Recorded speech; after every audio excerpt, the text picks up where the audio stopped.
Amen.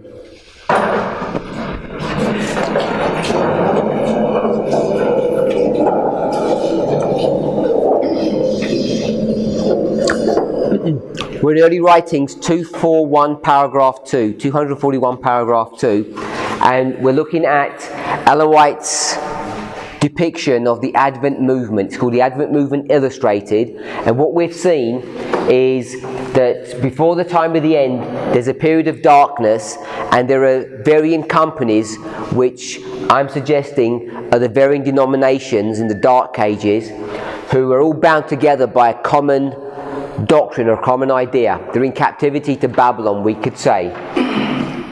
At the time of the end, those people who had a countenance of light, those who are looking up to Jesus before the time of the end, they have the privilege of receiving the light of the first angel's message. The voice is given, fear God, give him glory, for the hour of judgment has come. And sometime later, even though they're still connected to those companies, everyone receives an opportunity of receiving that light. Some of those people who are still in darkness, they receive the light, and then they join their voices with the first angel to give the first angel's message. So that's a very short concept or idea of the first angel's message. You can see many concepts in that imagery that we already understand. What does it mean that in this history, where those people who had light here received the first angel's message, but they're still bound to the companies, and the companies are still bound together? What does it mean that they're still bound to the companies? What do we know about Millerite history, that in this history they're still bound to the companies? They were still in their denomination. Can't hear you. I'm saying they were still in their denomination, in their churches. And what do we know about Miller's position? Miller's position is that he preached in this, he did not tell people to come out of there. And what phrase does he use? His message was? Sister Emma? It was non-sectarian. He didn't believe in sects. So we can see all of that in the imagery if you're familiar with the history and then you read carefully into the parable. Then we saw the second angel. There's a disappointment. We can structure light, voice, voice, light. There's a nice chiasm there. The second angel arrives. He dispels the cloud or the disappointment. So not only do they acknowledge that Babylon has fallen, but they also begin with an ardent hope, which means an expectation that Jesus is about to return. They look back to him. Then angels start talking to this second angel, and after the conversation, then their messages or their voices unite. And when they unite, there's more glorious light that comes upon the people, and they too unite in the statement that, behold, the bridegroom cometh. So there are differences between them, between the first and the second angel. And my question that I was asking is, I saw a number of angels conversing with the one who had cried, Babylon is fallen, and these united with him in the cry, behold, the bridegroom cometh.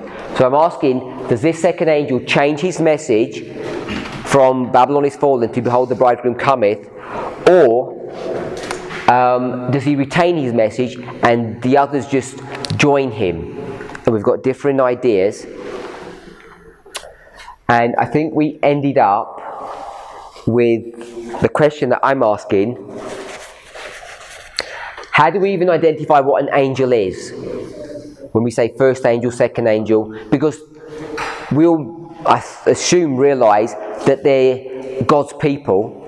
The people who did the first are the same people who did the second, the same people who did behold the bridegroom cometh, all the same group of people. So we can't identify angels strictly by it's a new literal group of human beings. We can't do that, can we? Agree with that? So what do we mean when we say first angel, second angel, as an example? We mean the message is different. The message or the wording is changed. So every time you get a change in the message, that means you change the angel, or you have to reevaluate who and what that angel is and what he's doing. So I gave some examples. I'm saying the first angel's message we know is present truth all the way through history. If it's present truth all the way through history, does his message change as we go into the 19th century, the 20th century, and the 21st century? And if his message doesn't change, and he's still saying, fear God, give him glory, for the hour of his judgment has come, is that not how we identify what the first angel is? It's by his message. It's not by a group of people. We don't say, in 1989, we're the fourth generation prophetically, probably the sixth or seventh literally, and because we're new people, we must be a new angel. Therefore, the first angel has a different message. Would we do that? No. We don't identify the literal fulfillment of who the person is. We just target it by the message that they're giving. And I think the argument that we use is the first angel's message goes all the way through, and it's the same wording. I want to ask a question. And my question is, when it comes to April 19, you see that from 19 to April 19, that's the first angel message. April 19th till? From 19 to April 19, we see that the voice of the first angel message is the one that sounding. But when it comes to April 19, 18. Sorry, what were you saying? You said August. I didn't hear the dates correctly. Okay, August 11. August 11. Yeah, we see that the first angel message is the one that's sounding at that period. But when it comes to April 19, so I see that there's a silence in the first angel message. So there's a silence with the first angel message. Silent. The first angel. Okay. First angel message, and that one make other people to conclude that first angel message ended in April 19. So, I've already suggested that the first angel's message goes to October 1844, and then it finishes. So how could we see the voice of the first angel message in April 1944? You can't see it in this story. You have to go to other stories or develop other lines of argument. But if you were going to just take this story, then it would stop on April the 19th. And I don't think we're opposed to that. We don't argue that. You've seen many people who do lines like this, 1 and 2, indicating that the first angel stopped. I don't think that's an incorrect way of saying something, because we're then going to take another argument that if you didn't accept the first angel, you can't be benefited by the second. We go to the line of Christ. John ends his ministry when Jesus picks his ministry up. He says, I must decrease, I must end to allow him to increase.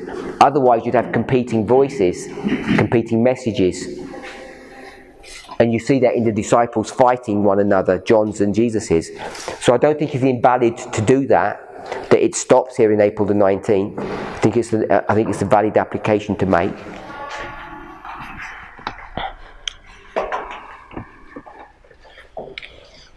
I think I have an argument where I can say these are two different angels and they are two different messages, but they are doing the same intended work.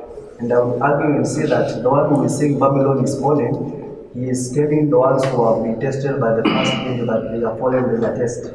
But the other messages who come with, behold the bridegroom cometh, they are comforting these who have passed the test, that behold, you have passed the test, but it's a message of hope that your bridegroom is about to come. Okay. So, who still thinks that he changes his words? No one? You still think he changes his words? Why do you think he changes his words?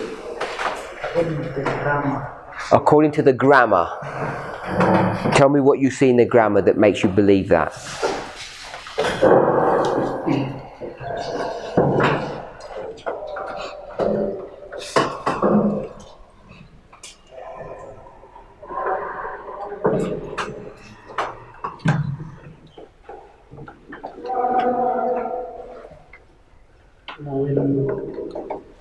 when you read the 51 paragraph 2,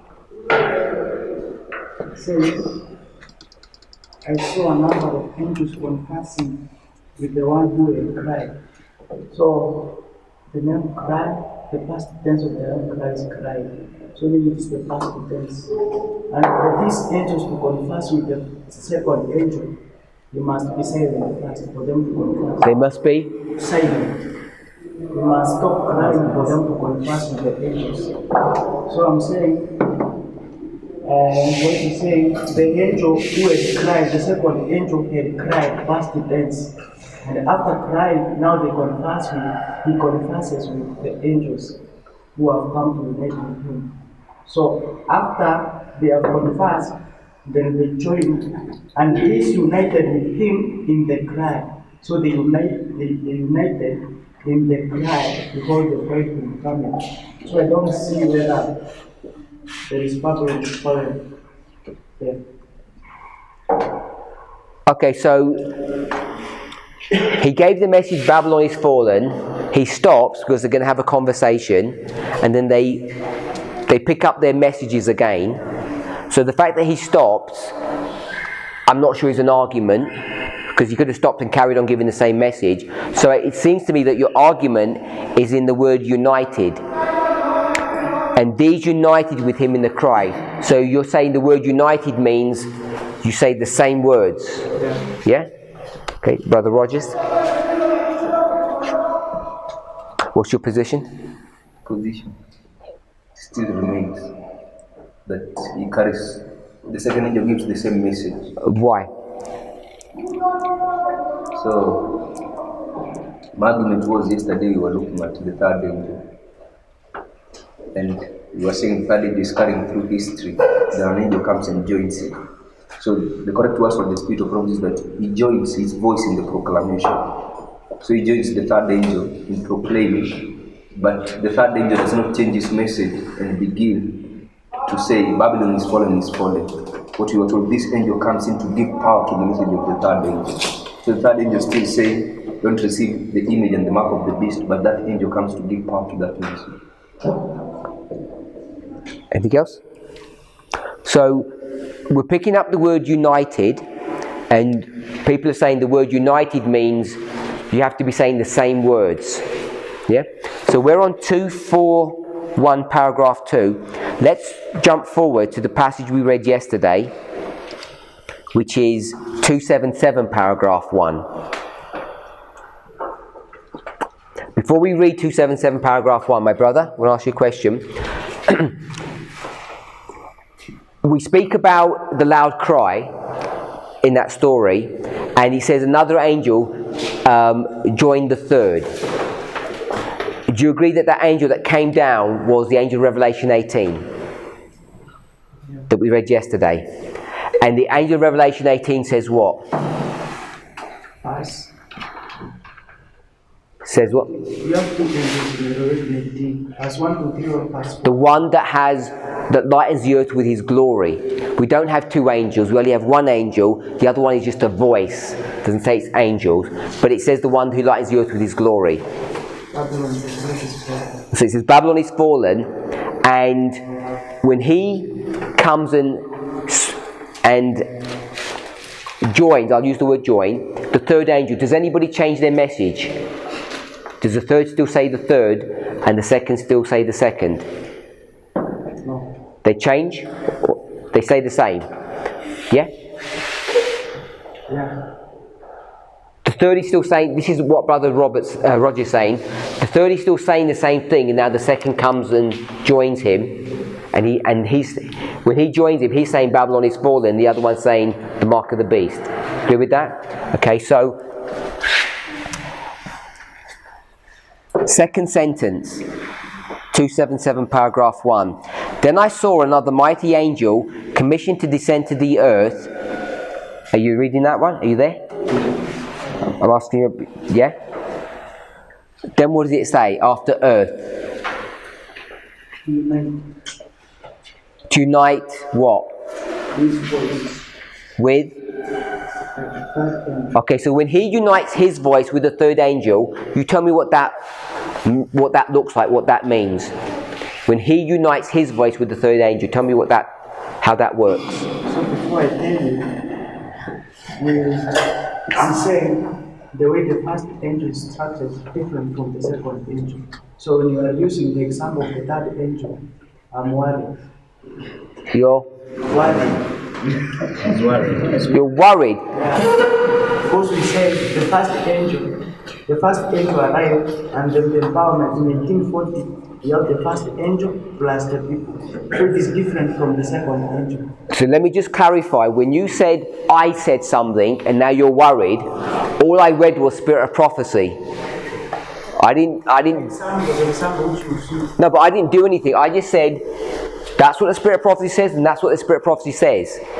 That's all. I know. Now all I'm doing is going to another spirit of prophecy quote. So I'm not sure why you're worried. All I asked you was in 277, when this angel unites with the third angel, tell me what that looks like. It's showing the him. Sorry? It's showing the him. And it says the word unite. Tell me what the word unite means in that context.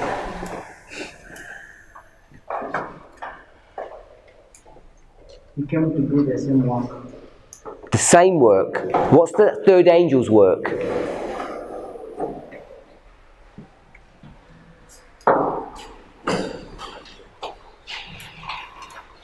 What's the work of the third angel?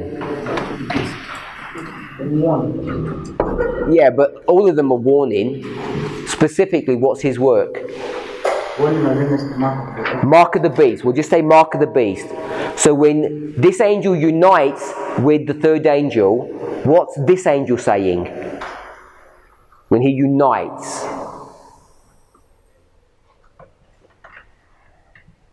Is this angel saying mark of the beast? No. What's he saying? Come out. Is he? Come out. Is he?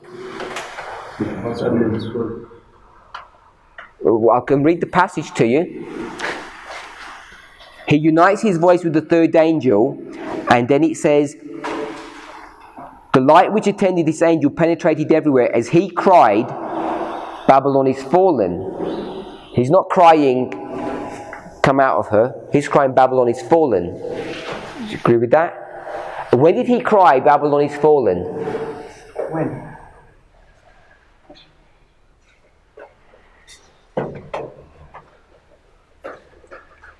Before he came down to earth, when he came down to earth, or afterwards?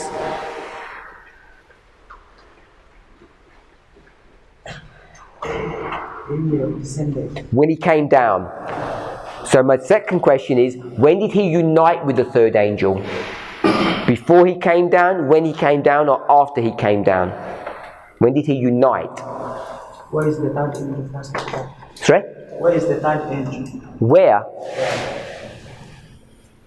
In the passage? Or in...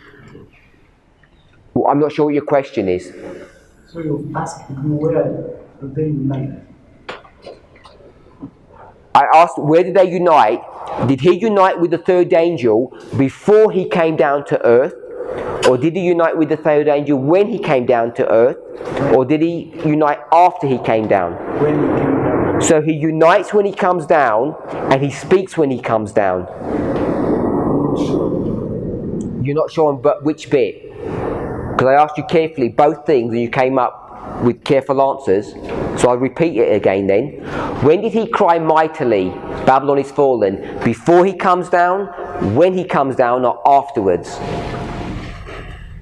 Your previous answer was when he came down. That's when he cried. So you hold on to that? When did he unite? Before, at, or after? When? Okay, so the uniting and the speaking are at the same point when he comes down. So when he united, and it says, what did he unite? In the verse, what does he unite? It says unite his voice. So you know when the uniting is when the voice is. And what is his voice saying? So the word united in this context doesn't mean you say the same words. You can have a different message, but you can still be united. Do you agree with that? So we know in this context, and you agree, that the word united doesn't mean you say the same thing. Okay, so let's go back to 241 paragraph 1. And here it says, these united with him in the cry. You've got the same word united. So what's your evidence to say that he's changed his message? What's your evidence to say that he's now said, he doesn't say Babylon, he says bridegroom? What's the evidence? Because I don't think you can use the word united to do that proof. Because we've already given an example where united doesn't mean they say the same message. And the fact that he spoke, stopped speaking, then speaks again, that isn't a proof, I don't think. It just says he had a rest.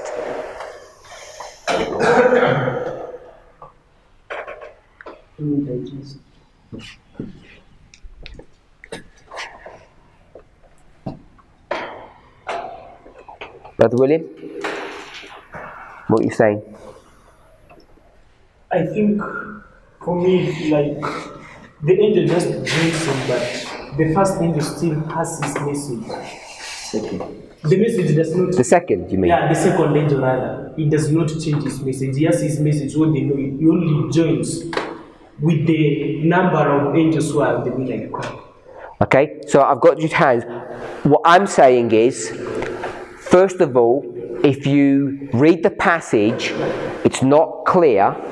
The only things that you have is he speaks with the angels, and then there's this uniting of the cry.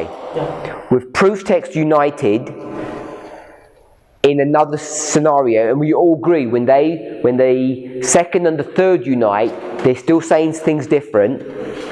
So we agree with that. So we don't have a proof to say united means you change your message. So that my other argument is the definition of an angel is not their clothes or what they look like. The definition of the angel is the message that they give.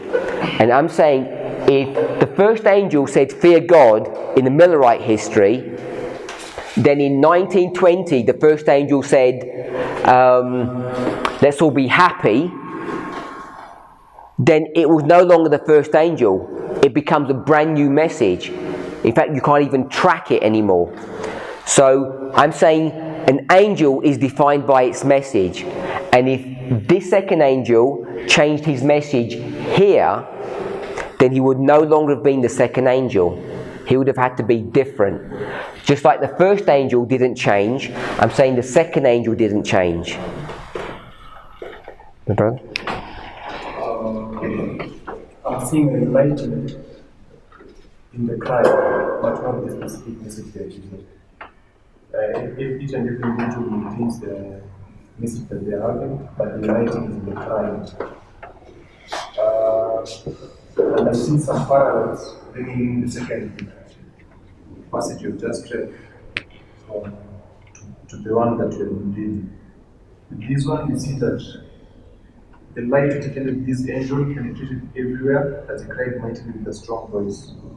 And we also see in the passage that we are reading, the musical voices of these angels seemed to reach everywhere. And from the first angel's message, we have seen that the light is equal to the voice. So we see parallels in both passages. And that will bring us now to an understanding of who these angels are in the first passage that we were reading with. If I jump a little bit back, the musical voices of these angels seem to reach everywhere. So these angels will have to go a little bit higher to see who these specific angels are. And these angels, and these united with him in the cry. So I will see that the message that these angels are having will be different with the hymn. Is the next passage tells us that the musical voices of these angels penetrated everywhere and separate, just as in the other passage we have a separate voice. Kefis? Okay. If we read the last line of the reading, it says, I saw a number of angels conversing, the one who cried, "Babylon is fallen." And these angels united with him, the one that cried. And if we go to the one in 277, the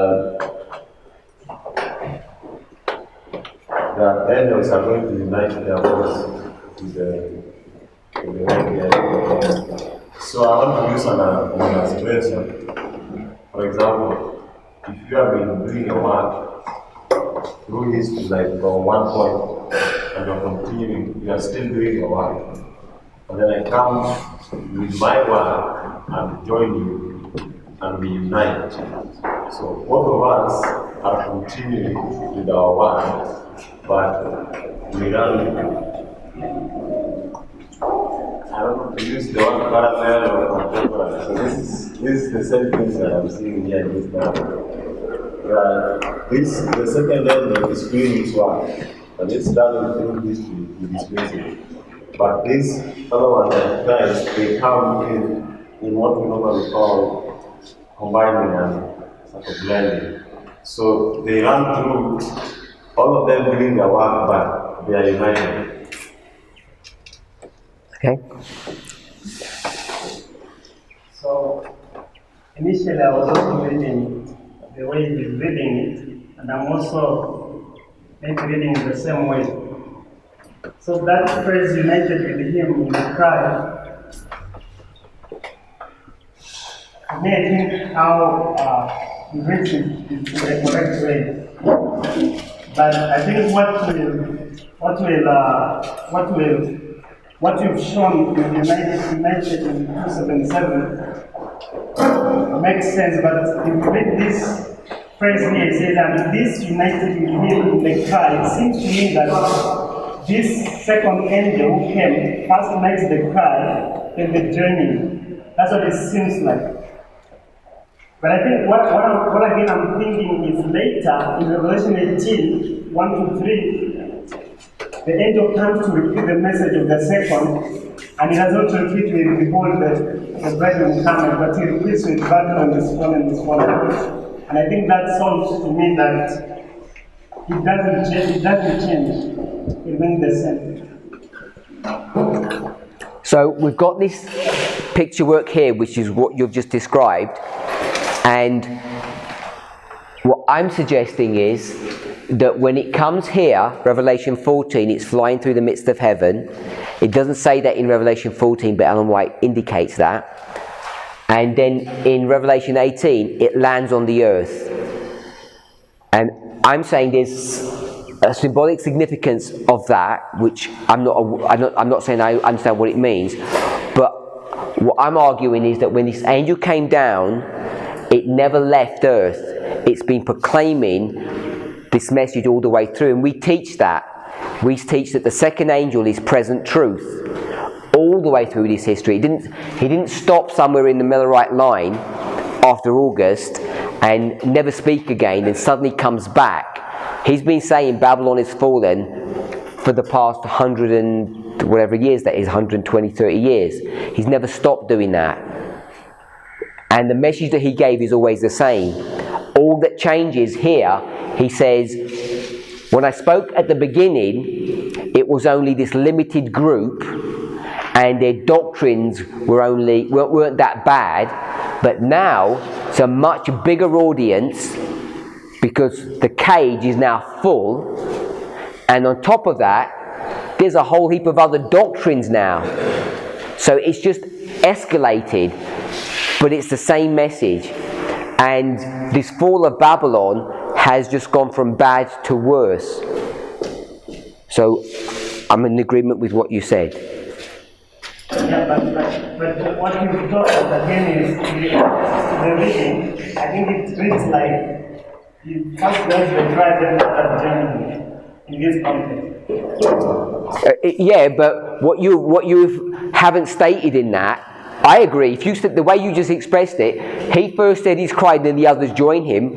I agree with that statement. But what you're actually meaning to say is, when they join him, he changes. That's what you're reading in that sentence. And you're reading in that sentence because it says, they're united with him in the cry. And when you unpackage that, they unite him in the cry. You're reading into that, and I'm not saying it's difficult to read, is when they unite in the cry, that means they're all crying the same thing. The cry that they're all doing is, behold, the bridegroom cometh. That's how we're reading that phrase. And so, when you come to a problematic sentence like this one, which is why we're discussing this, because I know it's a problematic sentence, I want to know how we read that sentence. So, our problem as teachers is that we have lots of things to deal with. If we were just grammar, if it was grammar was our saviour, then I would be instructing all of us to take a proper course in English, to restudy English. And I'm not saying it's wrong, but what I am saying is grammar is only one of the tools that we have to use. We have lots of tools. We have to use grammar, proof texting, progression, line upon line. We have lots of them to deal with, and they all have their part to play. So if it was just grammar, I think I'd probably lose the argument. Because I can read, I can see what you're saying, which is why I highlighted it. At the beginning of the class, this morning class, I said I'm only going to skip through. I'm just going to tell you what I think about the first angel. And the reason I said that is because it's obvious. It reads so plainly that the first angel and the first angel is the same person, and all that happens is people join him.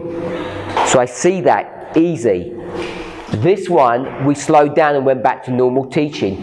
Everyone can see that you've got one angel and many angels. That's easy to see.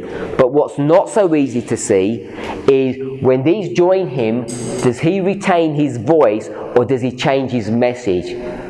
And that's not easy to see because the way she writes it can trip you up.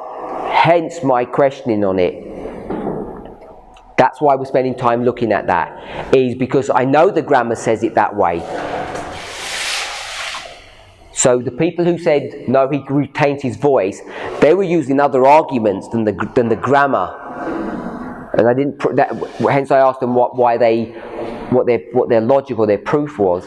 And my proof is, I'm saying, if you want to use the grammar, you could proof text united, and in another chapter in the same book, which is one of the ways we should proof text, ideally, is see how the author of the book uses the word united. In that case, united doesn't mean saying the same message, it means just coming together, like Brother Kefas was suggesting. And the other logic that I've used is to say an angel is defined by his message, not by his appearance, not by when he comes into history, it's by what his message is. So if his words change, he then becomes a different angel, I'm saying. He wouldn't join them, he would become them, if that makes sense. They're defined by their message, bridegroom, he's defined by his message, Babylon. And if he was to join with them, which meant he changes his message, we would no longer have a second angel. At least here. We'd have to develop an argument that he came back into history, but he disappeared out of history.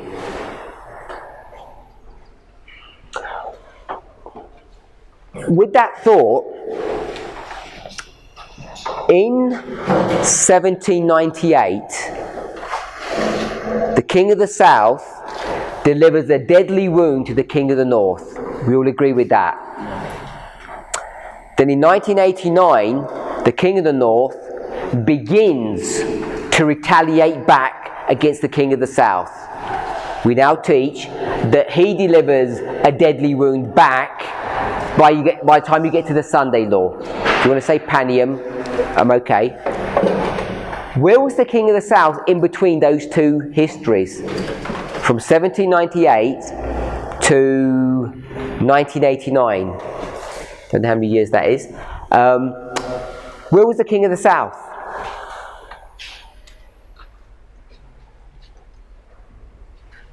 Brother Robert? The reason I'm asking is in this one I'm saying the second angel never left. Always been there. What about the King of the South? Has the King of the South always been there from 1798 to 1989?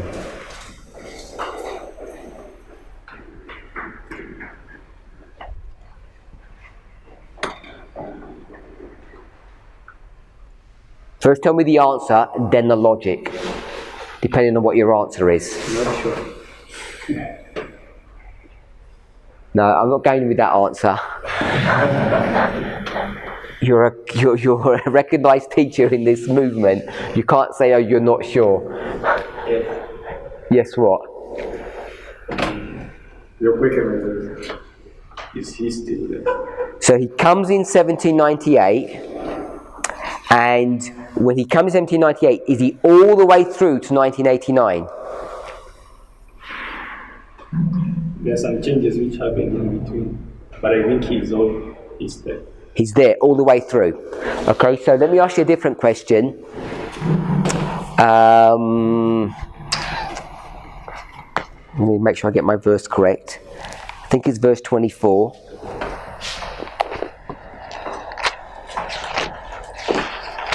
Which chapter? Daniel. Okay, good. So we're all there. Daniel 11.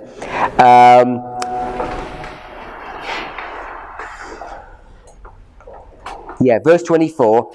And he shall forecast his devices against the strongholds, even for a time. Everybody know what that's talking about?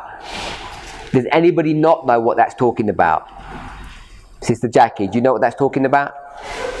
You've got to tell me, you can't just be silent. Because when you don't say anything, I'm thinking, she knows what that means, it's all good, let's move on. So you don't know what that means. Okay, Sister Emma, tell us what 11:24, he shall forecast his devices against the strongholds, even for a time. Tell us what that means.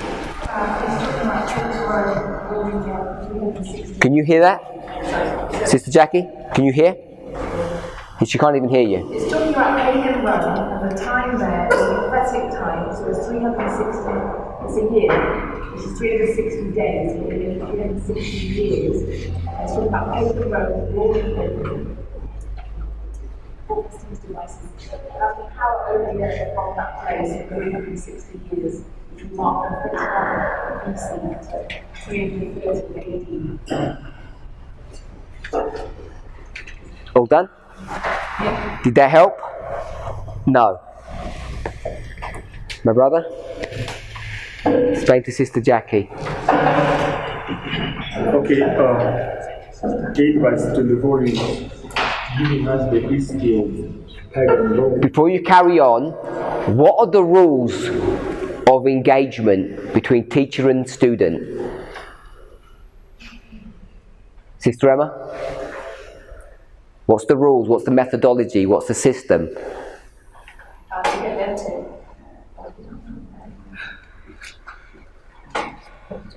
Context in the words. The first thing you do is explain it. You explain it simply. The first, I'm not saying you didn't. I'm just saying, well, I'm saying, she's saying you didn't because she didn't get it. The first way you do it is a simple. Then you go to the medium, and then you go to the complex. So the first thing you've got to do is give it simply to them. So you carry on. So, you want me to give the whole answer of that question? Just that portion, because I want to ask another question to Brother Robert. So here he's telling us the time in which pagan Rome was ruling for a time which is 360 years, and later at the end of the 360 years is going to forecast his devices against the stronghold, which is the stronghold is is the capital of the city, or where their power is, and he's going to remove the capital city from where it goes to. Did that help? No, that didn't help either. What I find interesting is your interpretation of that passage is different to Sister Emma's. Did you pick that up, Sister Emma? I lost what you said. Did you see it was different? Brother Matthew, did you hear it different? Did anybody hear it different? Yes. I heard it different. What did he say? He said that the forecasting of the stronghold is after 360. He said that at the end of the 360, he's going to damage or hurt Rome. That's what he said. That's what you said? So that's different to what Sister Emma said. Okay, so I didn't want to, we'll not worry about that. Okay, so let's just try and quickly address this issue. We know that each of these four powers are going to rise up, rule the world, and then they're going to be destroyed. You agree with that? Okay? All that last part of the verse he's talking about is when pagan Rome is going to do its ruling, when it rules supremely. Yep. Now you know that Nebuchadnezzar, Babylon, he begins his rulership at a certain time period, but they've been around for a long time before. You agree with that? Assyrians, who were just another faction or another royal family in the Babylonian Empire. So Babylon has been around a long time before they become the supreme rulers. Greece is the same. Greece has been around for a long time before Alexander the Great comes and rules, like the premier ruler. Pagan Rome is the same. So all that verse is teaching, that last part, is where you mark pagan Rome beginning to rule the whole world without any challenges. But pagan Rome has been around for a long time before, and when you get to the end of that, pagan Rome is still around. It doesn't die. It's not lost. It's still around. Does that make sense? So you've got pagan Rome in three stages. A preparation stage, when it rules, and then sort of like when it dies slowly. And each of those powers, you can mark them all exactly the same way. They all have these three phases. They rise up to power, they're in power, and then they come out of power. So this verse is just teaching you when it's in power. Now you know 7 times. 7 times is 2,520 years. You know how to do that calculation? Because the time is 360 days. It's 1 year.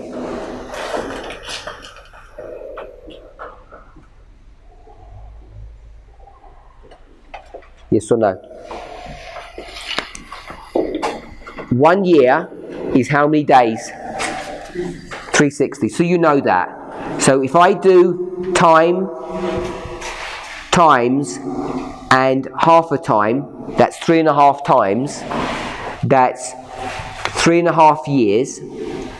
And you times that by 360, you get what number? 1260. So you know all about that. So this passage says how long?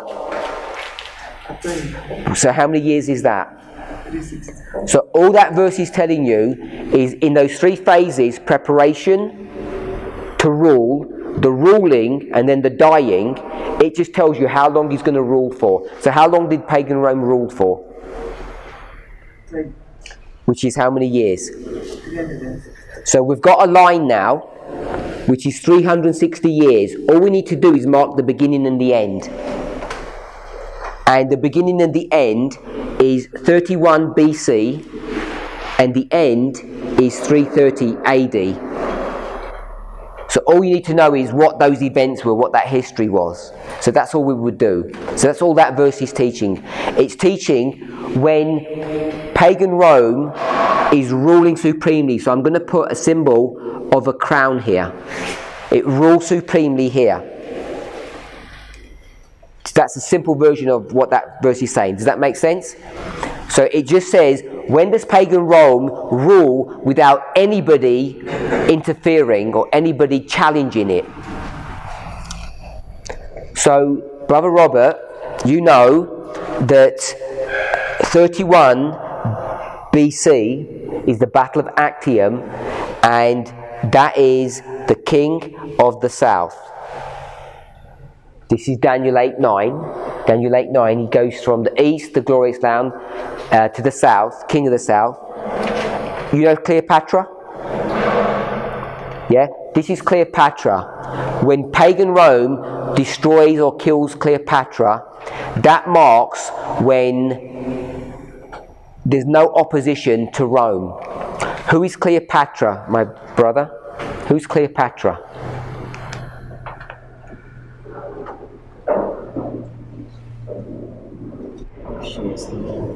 No one can hear you. I'm saying she was the wife to Antiochus. No.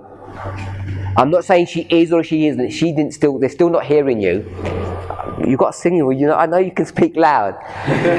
He said she was the wife of Antiochus. I'm not saying you're wrong historically, but I want a prophetic significance of who Cleopatra is. It's the king of the south. So, Cleopatra is the king of the south. Another perspective of who Cleopatra is, not king of the south perspective. Who is Cleopatra? Sorry? She's Greece. Cleopatra is the last part of Greece. So Cleopatra is here, if you like, the last part of Greece, and once you destroy Cleopatra, Greece is now totally finished, and then who comes? Rome. But Rome has been around for a lot longer. So when this statue has different metals, what it doesn't give is there's an overlap. As Greece is going down, Rome is coming up.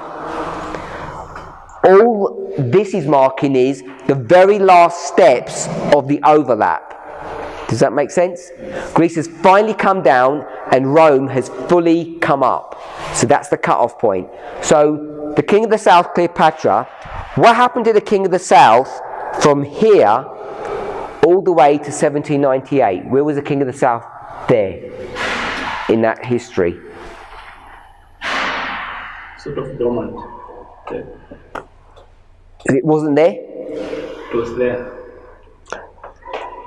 When you say it was there, where can you track it?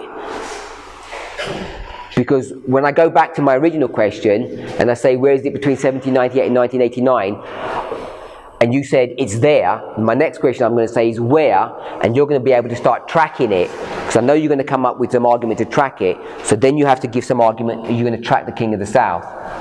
So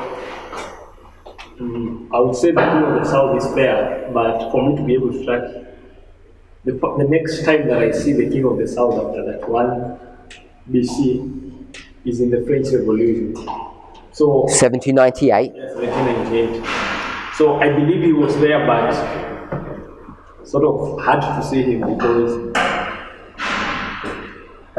So why do you believe he was there if you can't even give any shred of evidence or logic that he's there? He's defeated there, so he's not manifesting himself in any nation until 1788. So how comes he's not dead?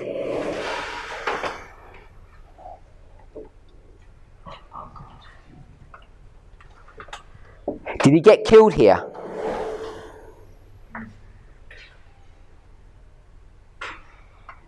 So he gets killed. So when you meant dormant, you didn't mean he was dead. You meant he was still alive, but he's sort of secretly hiding somewhere.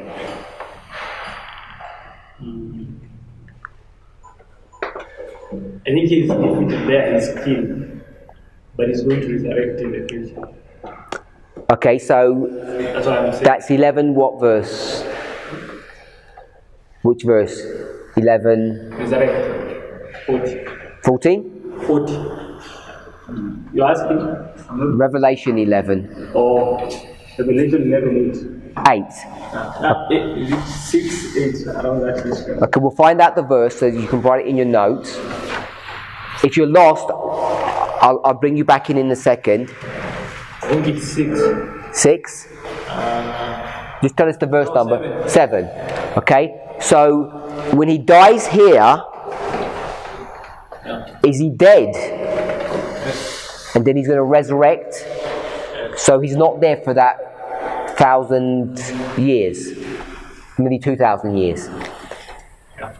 Okay, so let's just if you're not familiar with that history, we'll come back. I just want to get people up to speed with what we just said.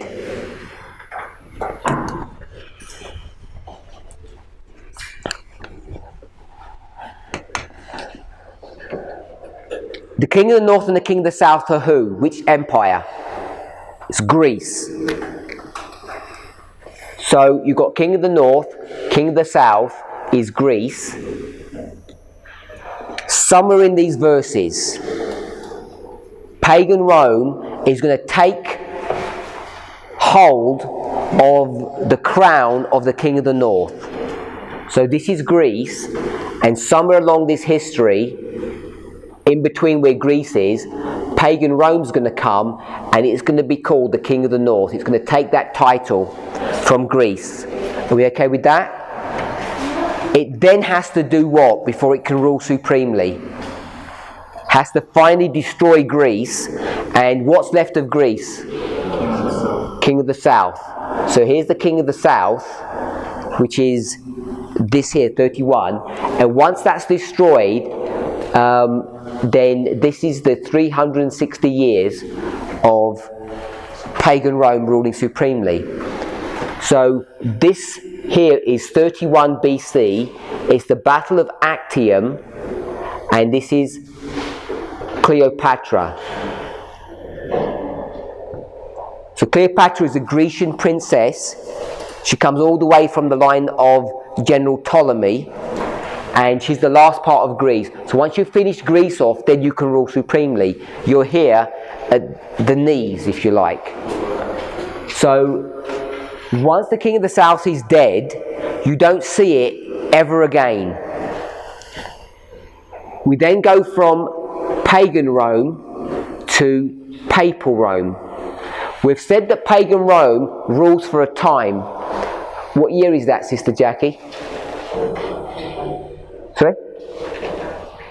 Can't hear? 330, good. So that's 330. When does the papacy begin to rule supremely? When does papacy begin to rule supremely? When is the papacy ruling the whole earth? 538. Who's in between this history, this 200 years? What's happening in the 200 years then? Sister Jackie? What's happening in these 200 years? Pagan Rome ruled up to 330, papacy. So this is the end, and this is the start. This is the end of pagan, and this is the start of papal. What's happening in the 200 years? Preparation. So the pagan Rome is doing what? Pagan Rome is dying, and papal Rome is rising. So that's what we were talking about, those three segments. There's an arising, a ruling, and then there's a dying. So it's dying, takes 200 years to die, and then the papacy takes 200 years to rise, if we can use that argument. Because 330 is what king? What emperor? This is Constantine.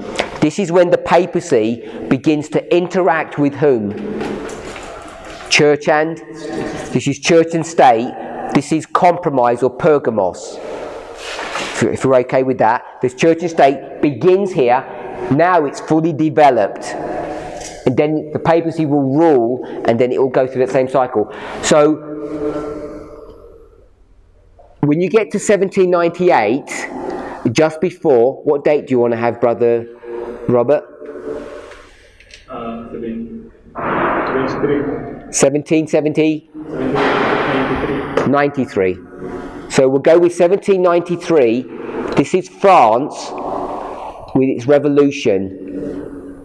And 11:7, this is Revelation, says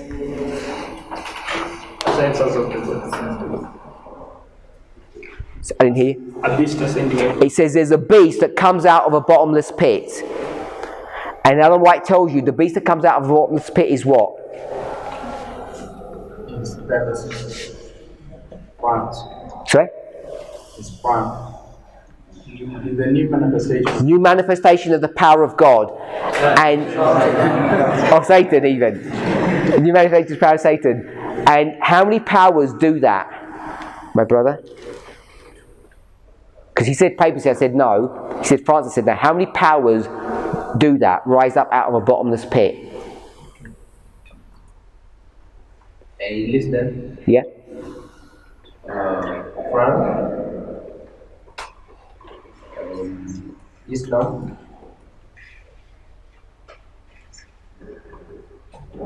I'm familiar with only those two. With only those two.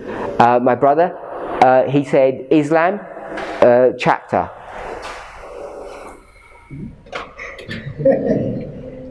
It's found in Revelation chapter 9.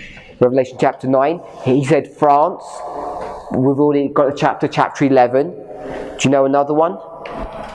For France, No? Another power?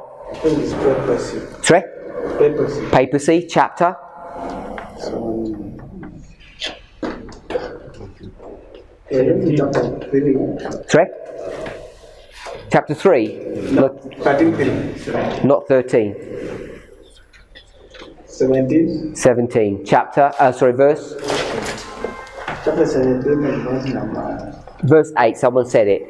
17:8. So we've got three powers that come out of a bottomless pit. And Ellen White defines it as a new manifestation of satanic power. So it's a new power.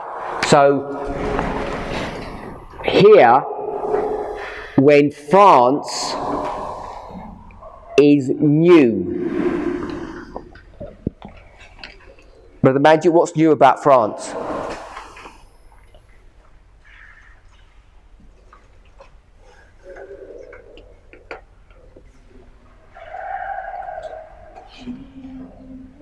Sister Emma, what's new about France?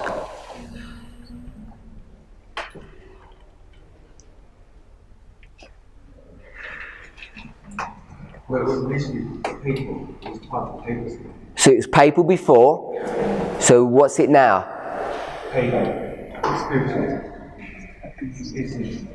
Atheism. And who's the premier atheistic country?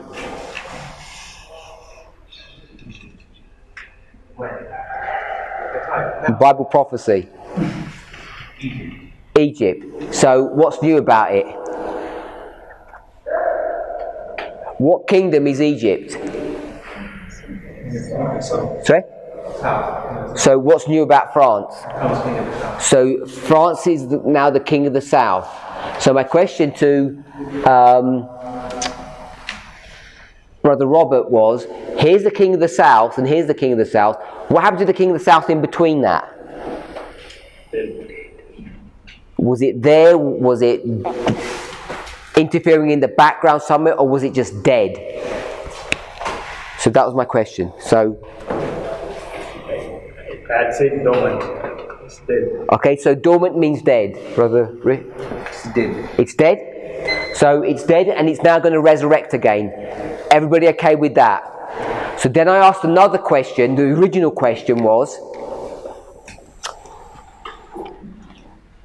in 1798,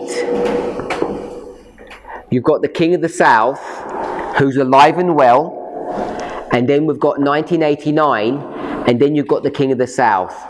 This is Russia, and this is France. So I'm asking, what was the King of the South in here doing? What happens to the King of the South in between those two histories, Brother William? I think between those two histories, the king of the south is there because what happens in 1718 is not killed. So I think it's existing now. I can use it's existing, and I think is amassing more countries, is increasing his power. Okay, so he doesn't die, he's here. So you're saying this is different to this story. This one he died, Yeah, but this one he didn't. yeah, I don't think he died. Yeah. Okay, Brother Robert. I think he's alive in that history. Okay. Anyone else? I think he's dead up to 1917. 19.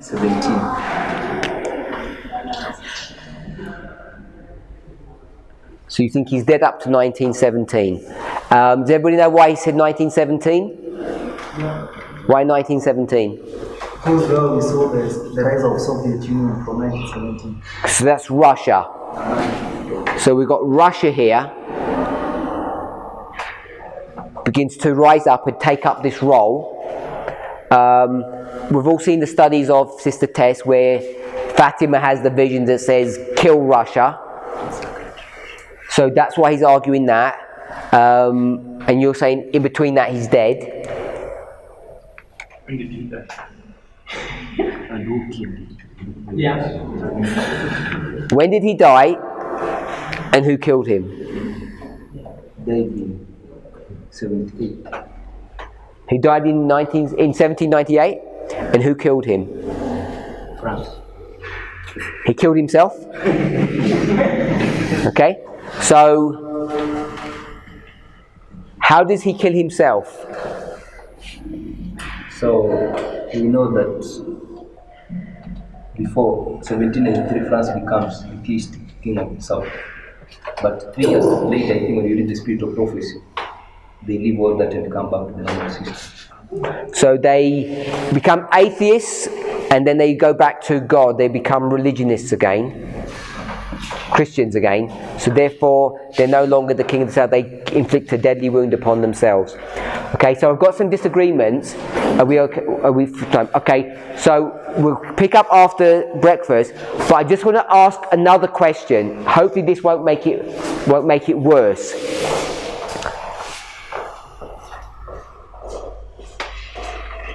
When we think about the king of the south, and we see this struggle against the king of the north, you don't see it so clearly maybe in this story here, this from 31 and before. Maybe we don't see it so clearly because the religious part of it isn't brought to view. It's just battles between the king of the north and the king of the south. But I think Brother Manjit said earlier, he used the word spiritualism. Did you use the word I used the word spiritualism. And what power is spiritualism? The dragon power. So, when we've looked through all of this, we just think about the king of the south as, atheism. But we also can run this story about the dragon power being brought to view. And I don't know if the issue of the dragon power is going to help us with this argument, because Brother Robert was very careful. He didn't want to use the word die here, or killed, but we forced him to. We forced him to use the word dead, but he wants to still hold on to the word dormant. And I think the reason he wants to use the word dormant, because he wants to use this idea of going underground. You're still alive, but you're invisible. And what we want to use is this terminology of dead, because you've got resurrection going on here. And as soon as you start thinking about the king of the south, spiritualism, which is the dragon power, then you have to maybe reconsider whether or not his argument about it being dormant as opposed to being killed and dead is an alternative way of thinking about it. So the only reason I'm mentioning that is maybe it has nothing to do with it, but maybe it might impact about how we're going to understand this story. So let's pray.